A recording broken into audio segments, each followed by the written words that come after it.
हरे कृष्ण दोस्तों, मैं शालिनी पनरिया आप सभी का आर एस पनरिया 12 में तहे दिल से स्वागत करती हूँ। तो दोस्तों आइए आज हम इस वीडियो के माध्यम से जानेंगे कि जो महाकुंभ नहीं जा पा रहे हैं तो घर में ही कैसे पाएं स्नान का फल, स्नान ध्यान कैसे रखें। आइए हम इन सभी बातों पर विशेष चर्चा करते हैं। तो आप लोग बने रहिए हमारे वीडियो में और एंड तक वीडियो को ज़रूर देखिएगा।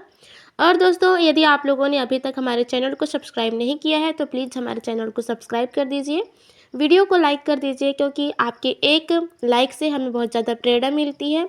और बेल आइकन को प्रेस कर दीजिए जिससे कि आपको आने वाले सभी तीज त्योहारों के नोटिफिकेशन आप लोगों को समय पर मिलता रहे। दोस्तों महाकुंभ स्नान का महत्व हिंदू धर्म में अत्यधिक है और इसे विशेष रूप से पुण्य कमाने का एक माध्यम माना जाता है। हर 12 वर्षों में महाकुंभ मेला अलग अलग स्थानों पर आयोजित होता है और इस दौरान लाखों लोग अपने पापों को धोने और पुण्य कमाने के लिए संगम में स्नान करते हैं। लेकिन कई बार परिस्थितियों के कारण व्यक्ति महाकुंभ में नहीं पहुंच पाता। ऐसे में प्रश्न उठता है कि घर में रहकर भी इस अवसर का लाभ कैसे लिया जा सकता है। यहाँ हम इसे विस्तार से समझेंगे कि घर पर रहते हुए हम कैसे स्नान का फल प्राप्त कर सकते हैं और किन बातों का ध्यान रखना चाहिए। तो आइए हम जानेंगे स्नान के महत्व के बारे में। स्नान भारतीय संस्कृति में एक पवित्र और शुद्धिकरण का कार्य है। यह न केवल शारीरिक शुद्धता को बढ़ाता है बल्कि मानसिक और आत्मिक शुद्धता भी प्रदान करता है। शास्त्रों में कहा गया है कि नदियों में स्नान करने से पापों का नाश होता है और पुण्य की प्राप्ति होती है। विशेष रूप से जब महाकुंभ का पर्व होता है तब इस समय को विशेष रूप से पवित्र माना जाता है। महाकुंभ स्नान के बारे में कहा गया है कि यह स्नान सारे पापों को धोने के साथ साथ मोक्ष की प्राप्ति में सहायक भी होता है। आइए दोस्तों अब हम जानते हैं घर पर महाकुंभ का फल प्राप्त करने के विशेष उपाय। यदि आप महाकुंभ में नहीं जा पा रहे हैं तो भी कुछ विशेष विधियों से आप घर पर रहकर उसका फल प्राप्त कर सकते हैं। आइए हम उनके बारे में जान लेते हैं। पहले आप एक विशेष स्थान का चयन करें। घर में स्नान करने के लिए सबसे पहले आपको एक पवित्र स्थान का चयन करना चाहिए। यह स्थान शांत और साफ होना चाहिए जहां आप बिना किसी विघ्न के ध्यान और स्नान कर सकें। घर के पूजा स्थल को इस काम के लिए उपयुक्त माना जा सकता है। दूसरा आता है गंगा जल का उपयोग करें। महाकुंभ में स्नान करने का मुख्य उद्देश्य पापों से मुक्ति और पुण्य अर्जन है। अगर आप महाकुंभ में नहीं जा पा रहे हैं तो आप गंगा जल का उपयोग कर सकते हैं। गंगा जी का पानी विशेष रूप से पवित्र और शक्तिशाली माना जाता है। घर में गंगा जल लाकर उससे स्नान करने से आपको महाकुंभ स्नान का समान फल प्राप्त हो सकता है। उसके बाद तीसरा है शुद्धता और मानसिक स्थिति का ध्यान रखना। स्नान के दौरान आपको शारीरिक और मानसिक रूप से शुद्ध रहना चाहिए। स्नान से पहले उपटन करें, फिर अच्छे से स्नान करें और इस दौरान अपने मन में किसी प्रकार की द्वेष, क्रोध या गुस्से को न रखें। मानसिक शांति और शुद्धता का होना बहुत ही आवश्यक है। आप ध्यान या मंत्र जाप के माध्यम से अपनी मानसिक स्थिति को भी शुद्ध कर सकते हैं। चौथा है मंत्रों का जाप और ध्यान। महाकुंभ स्नान का एक महत्वपूर्ण पहलू ध्यान और मंत्रों का जाप है।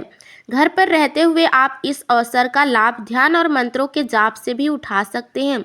विशेष रूप से ओम नमः शिवाय या गंगाए नमः जैसे मंत्रों का जाप करें।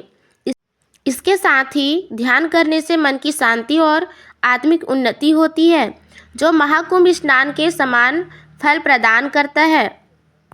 पांचवा है रोजाना स्नान में पवित्रता बनाए रखें। यदि आप महाकुंभ का लाभ घर में ही प्राप्त करना चाहते हैं तो स्नान के दौरान पवित्रता का विशेष ध्यान रखें। रोजाना स्नान करते समय एक मंत्र का जाप करें और सोचें कि आप संगम में स्नान कर रहे हैं। यह मानसिक रूप से आपको शुद्ध करेगा और पुण्य की प्राप्ति होगी। दोस्तों आइए अब हम जान लेते हैं स्नान से जुड़ी अन्य विधियों के बारे में। महाकुंभ स्नान के दौरान कुछ विशेष नियम होते हैं जिनका पालन करना चाहिए। आप इन्हें अपने घर पर भी पालन कर सकते हैं। पहला है स्नान से पहले उपवास। महाकुंभ स्नान के दिन अक्सर उपवास रखा जाता है। यह उपवास शारीरिक शुद्धता और मानसिक एकाग्रता के लिए होता है। आप उपवास रख सकते हैं जो आपके शरीर को शुद्ध करेगा और आत्मिक शांति देगा। दूसरा है पवित्र स्थान पर दीप जलाना। महाकुंभ स्नान के अवसर पर कई लोग दीप जलाते हैं। आप भी घर पर दीप जलाकर इस समय को पवित्र बना सकते हैं। दीप जलाने से वातावरण शुद्ध होता है और ऊर्जा का संचार होता है। तीसरा है दान और पूजा। महाकुंभ स्नान के बाद दान करना और पूजा करना अत्यधिक महत्व रखता है। आप घर में पूजा कर सकते हैं और गरीबों या ज़रूरतमंदों को भोजन या अन्य दान कर सकते हैं। यह कार्य पुण्य की प्राप्ति में सहायक होता है। दोस्तों, महाकुंभ स्नान का मुख्य उद्देश्य आत्मिक उन्नति और पापों से मुक्ति है। यह केवल शारीरिक क्रिया नहीं बल्कि एक मानसिक और आध्यात्मिक अभ्यास भी है। घर पर रहते हुए भी यदि आपका ध्यान और भावना सच्चे पवित्रता और शुद्धता पर केंद्रित है तो आप महाकुंभ के समान फल प्राप्त कर सकते हैं। महाकुंभ स्नान एक पवित्र अवसर है और इसका महत्व शारीरिक, मानसिक और आत्मिक शुद्धता से जुड़ा हुआ है। यदि आप इस अवसर पर महाकुंभ में शामिल नहीं हो पा रहे हैं तो भी घर पर कुछ विशेष उपायों से आप इसका पुण्य लाभ प्राप्त कर सकते हैं। गंगा जल का उपयोग ध्यान, मंत्र जाप, उपवास और शुद्धता बनाए रखकर आप घर पर रहकर महाकुंभ के समान फल पा सकते हैं। तो दोस्तों, आई होप कि आप सभी को यह वीडियो अच्छे से समझ आ चुकी होगी। आप लोग को सारे टॉपिक्स अच्छे से समझ आ गए होंगे।